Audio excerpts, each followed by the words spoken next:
Welcome to another reading from the Mysterious Benedict Society by Trenton Lee Stewart. Today we will be starting with the chapter Half a Riddle. That evening at precisely 10:01, S.Q. Pedalion knocked on the boy's door. He knocked first with his feet, by accident, and then with his knuckles. Getting no response, he opened the door and peered in. In the dim room, he saw the boys lying on their bunks in their pajamas. Something caught his eye, however, and he looked upward. Only shadows on the ceiling. "SQ, is that you?" Rainey asked in a sleepy voice. "Sorry, boys," SQ said, snapping on the light. "I didn't think you'd be asleep so early. It's only just now lights out. Mr. Curtin wants to see you. Hop up now, both of you, and get dressed. You know, I could have sworn I saw one of your ceiling tiles move." "Probably just a shadow," Rainey suggested, fumbling with his trousers and shoes. "Or a mouse," said Sticky in a cracked voice. His mouth had gone very dry. SQ scratched his head. "A mouse? That's probably it. A lot of students have complained about mice in their ceilings lately. I suppose we'll have to put out some traps." As Rainey made a mental note to tell Kate to look out for mouse traps, SQ ushered them from their room. Both boys were in a state of high alarm. Obviously, Martina had convinced Mr. Curtin she hadn't cheated. For how else would she have been made an executive? Thus, Mr. Curtin must know that Sticky lied, and no doubt Rainey had been implicated as his accomplice, which was as it should be, Rainey thought miserably. It was his plan that got Sticky into this mess twice. At the entrance to the Institute Control Building, SQ stopped. With a sympathetic expression, he knelt down and put a hand on each of their shoulders. "I imagine you two are wondering what Mr. Curtin wants to speak with you about." "Oh yes," the boys cried together, and Rainey's heart leapt.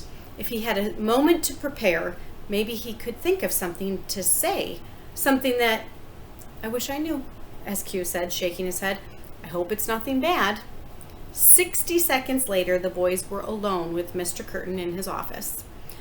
Trying to breathe evenly, and mostly failing, they waited for him to speak. Mr. Curtin had put down his journal and rolled out from behind his desk. But instead of his usual zooming about, he was inching toward them, very, very slowly, contemplating the boys in a way that gave them the impression of a predator. A wolf spider came to mind, seeking just the moment to pounce upon its prey. They had to fight the urge to recoil. "No doubt," said Mr. Curtin as he drew near, "you are wondering why Martina Crow was made executive. After all, according to you, George, she was a bully and a cheat. Isn't that right?" Sticky reached for his spectacles, checked himself, and thrust his hands into his pockets to still them. "Yes, sir." "It's true, Mr. Curtin," said Rainey. "We were wondering that." "Yes, I know. And now I shall tell you why. Do you remember what you said to me the other day, Reynard, when we discussed Miss Contraire? You said the best way of dealing with those you don't trust is to keep them close. I agreed with you then, and I agree with you now. Of course, had Martina Crow not been such an excellent candidate for executive, I would have sent her packing at once. But she has always been useful. And as I told George, the cheating itself doesn't trouble me, so long as I understand the situation. At any rate, the situation has been rectified. Miss Crow and I had a brief discussion of the matter. She denied the cheating, I might add, and ultimately she was promoted. Everything is settled. Everything, that is, except for your situation," Mr. Curtin went on, "which is why I have sent for you." "Our situation?" said Rainey. He could hear Sticky trying to swallow. "Indeed," said Mr. Curtin, "for as of this moment, You are both made messengers." The boys were stunned. Here, they'd been afraid something terrible was in store for them. Instead, their mission had leapt forward. Messengers at last. Their faces broke into huge grins. "Oh, thank you," Sticky cried, hoping he sounded more grateful than relieved. "We won't disappoint you," said Rainey. "I should hope not," said Mr. Curtin. "I have 2 new messenger slots to fill, and as a matter of urgency, I am promoting you a day earlier than planned. Here are your new uniforms." Returning to his desk, Mr. Curtin produced 2 white tunics, 2 pale blue sashes, and 2 pairs of striped trousers.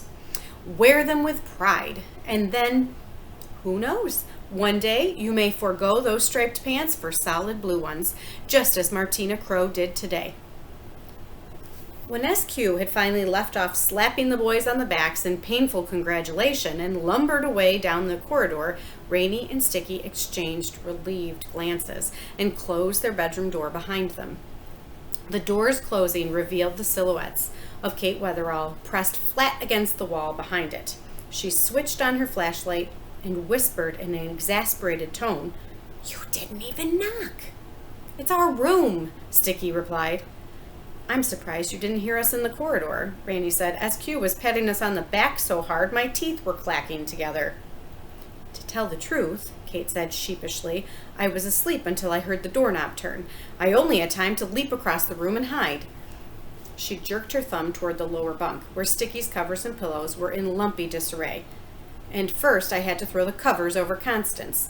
You were gone so long, she fell asleep on Sticky's bed. I meant to keep guard, but I guess I nodded off." "Some guard," said a groggy voice from beneath the covers. "Anyway," Sticky said, "we're glad you're here. We have some news." He and Rainey held up their new uniforms. "Messengers!" Kate exclaimed. "I can't believe it. And here we were worried you'd gotten in big trouble." Constance sat up, rubbed her eyes, and squinted at the uniforms. "Oh, yes," Rainey said with a laugh. "So worried that you fell asleep." Kate gave him a disapproving look. "We were worried," she insisted. "And I'm sure Mr. Benedict is, too. We told him you'd been called to see Mr. Curtin. We should let him know the good news right away." "You sent a report?" Sticky asked, surprised. "Took us forever," Constance said, stretching. "Morse code's a little rusty."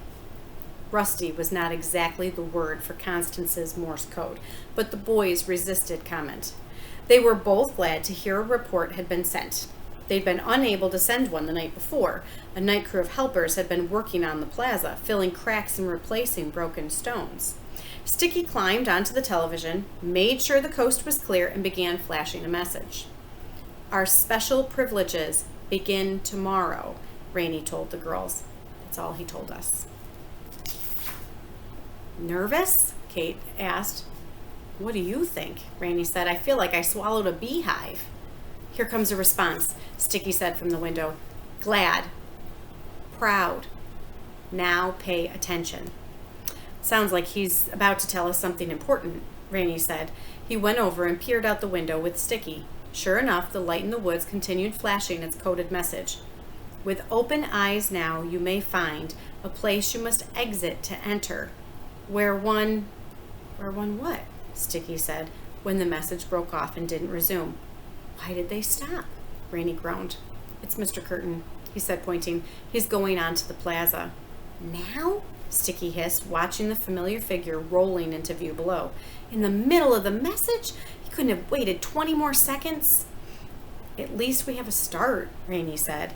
But a start was all they had, for even after a long discussion, the children were left stymied. The last unfinished line gave no clue at all, and the first seemed pointless, as it hardly seemed necessary to tell them they needed to keep their eyes open, which left only the middle line, and that one utterly baffled them. How on earth could you enter a place by exiting it? "We'll have to try again tomorrow," Kate said finally, stifling a yawn. "I can't think straight anymore tonight." "At least you boys made messenger. That's an encouraging development." The others agreed. The meeting adjourned, and in a few minutes the girls had disappeared into the ceiling and the boys had gone to bed. Rainey had just begun to compose a mental letter to Miss Perumal when Sticky whispered into the darkness. Rainy, you awake? Wide awake, Rainy replied. I wanted to ask you, does this encouraging development scare the wits out of you as much as it does me? Rainy laughed. It may be the worst encouraging development I've ever experienced. In the bunk below, Sticky laughed too. Their laughter relaxed them the tiniest bit, and that was all it took. In moments, their exhaustion overcame them, and both boys fell asleep. And that's the end of that chapter.